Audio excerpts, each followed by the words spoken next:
Action stations. Greetings folks, Eeler here with another World of Warships replay. Today's match is brought to us by USS Clark W. Griswold, who is sailing in the premium Tier 8 U.S. Navy aircraft carrier, the USS Enterprise. This is a standard battle on Hotspot. There are 2 Tier 8 aircraft carriers per team. Clark is top tier at Tier 8, and there are also 5 battleships per team, so this is a very battleship-rich match. Clark's commander is Halsey, and he has a standard complement of both upgrades and skills for a carrier. Notably, he has the radio location skill, which was functioning with carrier commanders through 0.8.1, which is the version that this game was played on, but is no longer functioning with carrier players as of 0.8.2, and I will want to touch a little more on that during the replay. Couple of highlights for this match. First is this game is going to be a good demonstration that carriers can indeed have a very positive influence on a game, even under the new gameplay mode. Under the real-time strategy mode, the old mode, carrier players could be very, almost singularly dominant in a game. And I think there's been some moderation under the new gameplay mode, and there's been a lot of anxiety and criticism and feedback from the community about the new gameplay mode and its perceptions of it being nerfed. And there are definitely aspects where its influence has declined, but it has also retained a lot of positive aspects. And again, this game is going to be, I think, a good demonstration of carriers being successful in a match. The other highlight for this game is going to be that Clark makes a very important late game decision that influences the outcome of the game and helps ensure his team a win. Clark was originally scouting the west flank looking for a destroyer, I suspect, then came over here to the mid where he has detected, he puts a strike in on the detected lightning, only gets a couple of rockets on him. He's going to circle back around here so he doesn't wander too close into the AA that's more north of him. And then he's actually going to go after the Fiji that we see that's on the sort of the east side of the Fiji's cap. And then he will actually get a much better strike on that Fiji. Now, the Allied team has not detected an opposing destroyer on the west flank, and Clark will eventually make his way back over to the west flank to try to locate any opposing destroyer over there. Right now we do have an Allied Icarus, but he's kind of putting himself into a position that he can't really spot anything. He's way too close to this island on the east side of the map and isn't providing his east flank much in the way of any detection. So Clark is going to recall these planes after he got a much better strike on the Fiji than he got on the Lightning, and he's going to recall those planes and now bring up, I believe, his torpedo bombers, and is going to rescout the west flank. Icarus, the Allied Icarus, is coming under an attack from one of the opposing carriers with bombers. But again, he's not providing much in the way of spotting for his team. We can't see any. Well, now we have just detected the opposing Shinonome that is on the far west flank, and now we are finally able. The Icarus has now finally detected the remainder of the opposing ships that are on the west flank. Looks like the Shinonome took a pretty big hit there from one of the allies, but the Icarus is frankly too close to both a very potent torpedo ship, the Shinonome, as well as a radar ship, which is the Baltimore, and he is indeed taken out very quickly. So there's no Allied destroyer now on the west flank, and so Clark will have to provide a lot of the spotting through the planes. Here he's going to bring in a torpedo run on this opposing Baltimore. He is having to fly through a lot of AA. He's lost a few ships or a few planes already. He does get a couple of torpedoes in. He's going to try to get a strike in on this King George, but I believe he's going to end up losing most. Oh no, he does get some of the torpedoes off, but he is going to end up losing this squadron. There's a lot of AA over here, and in fact there goes the remainder of his squadron. So no more visibility again on the west flank. Now he's going to put up his dive bombers. I don't remember if he's heads back out to the west flank, but that's going to be the best choice here because, again, the Allied team basically now has no spotting and needs to be able to keep this flank detected and sort of harassed, if you will.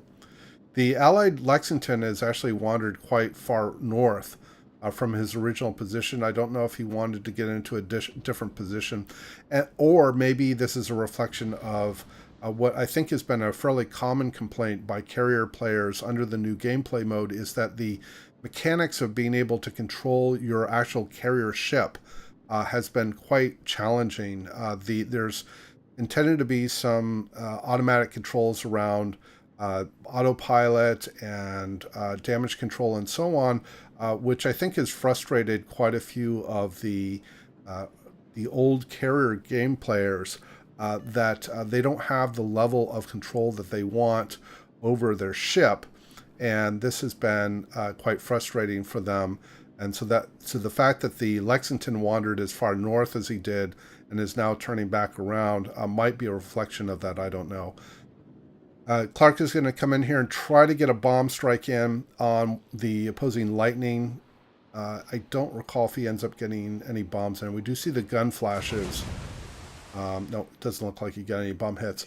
Now, I've noticed that under the new gameplay, some carrier players have been very successful in being able to drop on targets that are in smoke by closely monitoring their gun flashes. And frankly, having the top-down view gives one a much better angle on being able to shoot into smoke or to drop into smoke. I know that as a surface ship player, it can be quite challenging to hit ships in smoke unless you have a spotter plane, which gives you a much better angle. And that, I think, correlates well with how airplane players or aircraft players can use their airplanes to drop in smoke, probably with a little more ease than their surface ship counterparts. Getting some bomb drops here on this opposing New Mexico.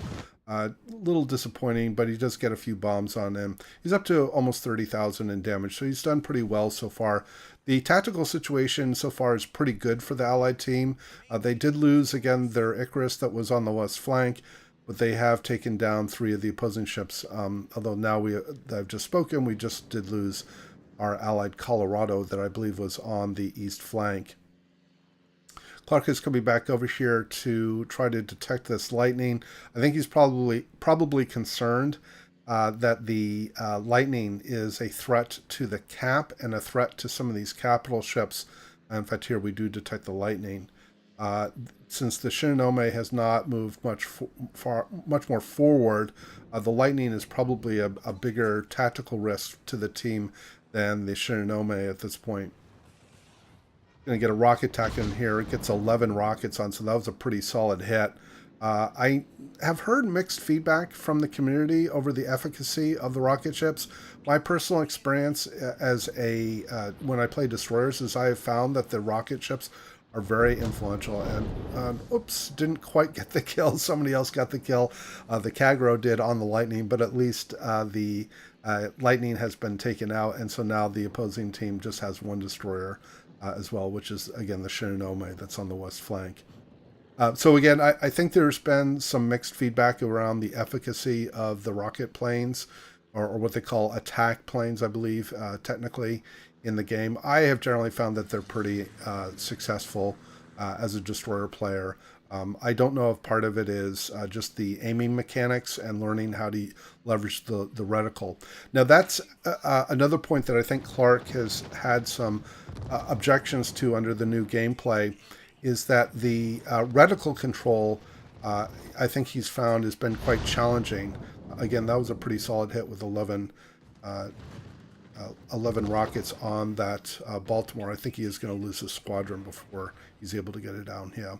So I think Clark has felt that the reticle control in the new gameplay has been quite challenging. I know that at least one of the skills which Clark does have does improve the reticle control, or the refinement of the reticle control. But even then, I think Clark, among some of his constituents, have been quite frustrated with the control. I don't know if that's an intention by Wargaming to try to moderate and inject some level of randomness into the attacks so that they're not essentially guaranteed to always be accurate and always on the mark if you know how to aim. It's a little bit like firing your guns in even a very accurate ship. Even if you line up well and you give the correct lead and aim properly, there's still the randomness of just the distribution of shells that doesn't guarantee that you're going to get a devastating strike or devastating hit on an opponent. The fact that you have some reticle variances and might be a reflection of that same variability that wargaming wants with these airplanes. I'm not sure. Looks like Clark was able to get his torpedoes off on this Baltimore and has now been able to take him out. Now, looking at the tactical situation, the Allied team has a one-ship advantage, but it still is anybody's game at this point. Clark's going to come in here with a strike, I believe, on the hood, and is going to get, I think, 3 torpedoes here as well. Or just 2, it looks like. He's going to come in and try to get another set of torpedoes in on the hood. There we do see the opposing Shinonome. That is southwest of his cap. So here he's going to get another couple of torpedoes and finish off the hood. So that was a pretty successful outing to get 2 ships with the same squadron. As a carrier player, I think that's a reflection of their capability of being able to be successful. Clark is going to put up his, I believe these are rockets again, and probably is going to head out and try to find the Shinonome. Looking, again, coming back to the tactical situation, the Allied team still does hold a 1-ship lead. They're very heavily concentrated on the west side of the map. The opposing team the Shinonome is more in the west with the remainder of his capital ships on the east.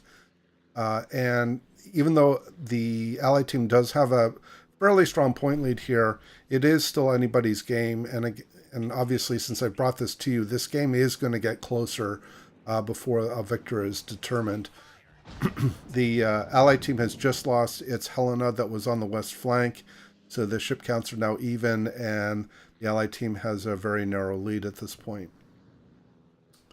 Trying to keep that Shinonome lit so that the Allied team can finish him off, or he's going to come in here for another rocket attack and try to finish off the Shinonome, which he is able to do. So that is Clark's 3rd kill, and he's up to almost 63,000 in damage. So he's going to lose a bunch of planes here. I don't remember which ship he flew over. It shut down all of his planes. Oh, maybe he flew through. Yeah, he flew through the defensive fire of the opposing aircraft.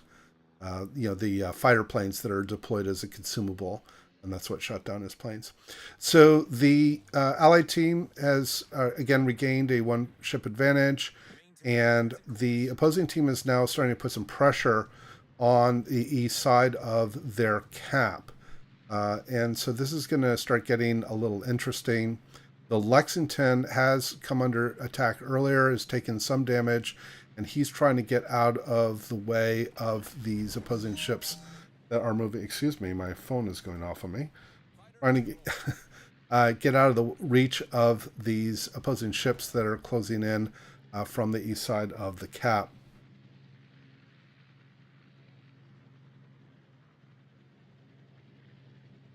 Now, let me take a moment here to talk a little more about the radio location skill. So, the radio location skill on the carriers allowed the planes to locate opposing ships in the same manner, or get some direction on opposing ships in the same manner that surface ships have that capability with that skill.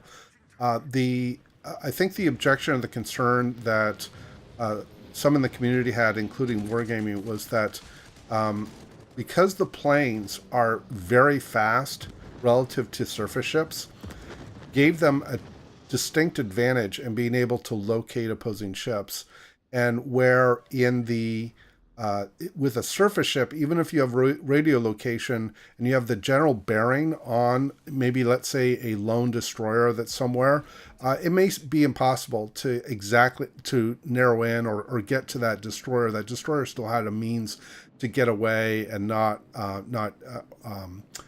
be detected. However, with the airplanes having radio location, they basically can carry out their attacks with impunity and zero in on opponents very easily and locate them. And I can understand the argument that that might make the carrier players potentially too influential. It looks like the Allied Lexington here is grounded himself, which is going to be kind of an issue if this New Mexico detects him if he comes around the island.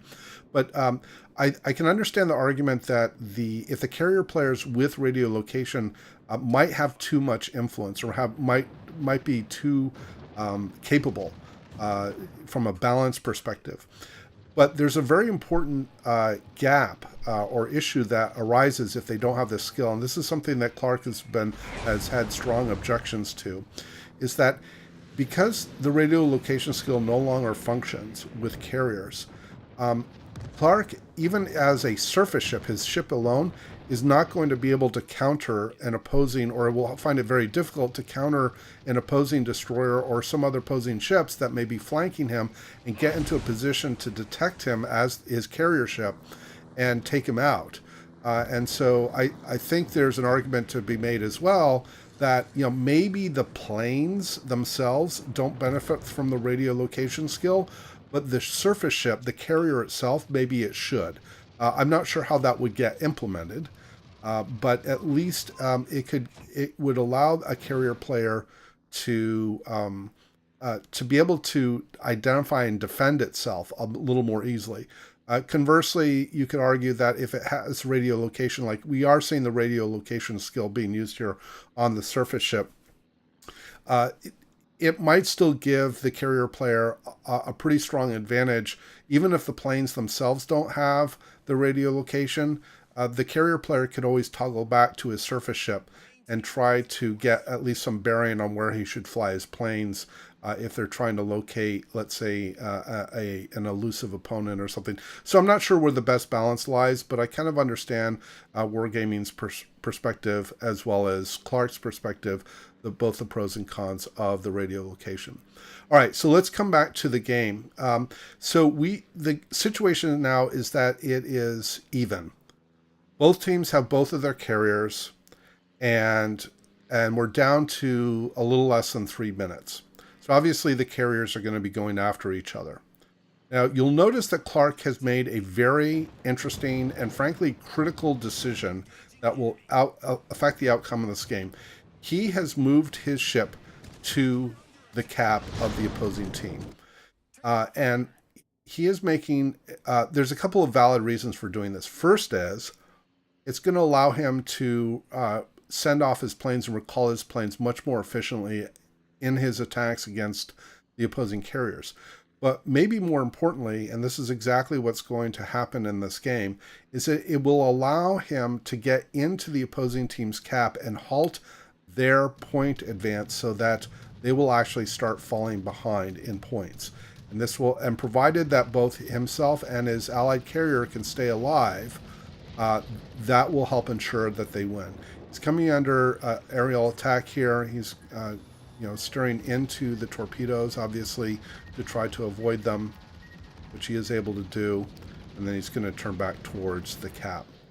One other observation that Clark has made here is that under the new gameplay, the carrier's torpedoes, the aerial torpedoes, are quite anemic. They don't have a very high level of alpha damage, and flooding seems to be less prevalent among them. I don't know if that's actually true based on real statistics, but the perception, I think, among some is that the aerial torpedoes tend to level less flooding. But Clark has noticed that ships will be more inclined, and maybe this is just out of habit, to be willing to attempt to avoid taking aerial torpedoes that have potentially fairly low alpha damage, and instead go broadside to opposing ships that could clearly do substantially more damage to them than the torpedoes would. And so I don't know if this is a reflection of the historical aspects of the game that people have learned, that they should always nose in against opposing aerial attacks, especially torpedoes, to avoid damage, or whether there's just people haven't figured out that it's, it would be better for them to take a few low damaging torpedoes than to take a really bad full size, full broadside salvo from an opposing ship. I'm not sure, but in any case, Clark has gotten into the cap. He did hold up the damage or the point advance of the opposing team, and the Allied team does win on points. So Clark did a great job for his team. Comes in top XP with over 2,300 base XP. You'll also notice that the other Allied carrier was second on the team, and the opposing carriers did very well as well. So a good representation, I think, of this game and the effects that carriers can have on a match. So I certainly hope you enjoyed the replay and the commentary. Please do leave your comments below. And as always, we hope to see you out there, and we wish you happy sailing.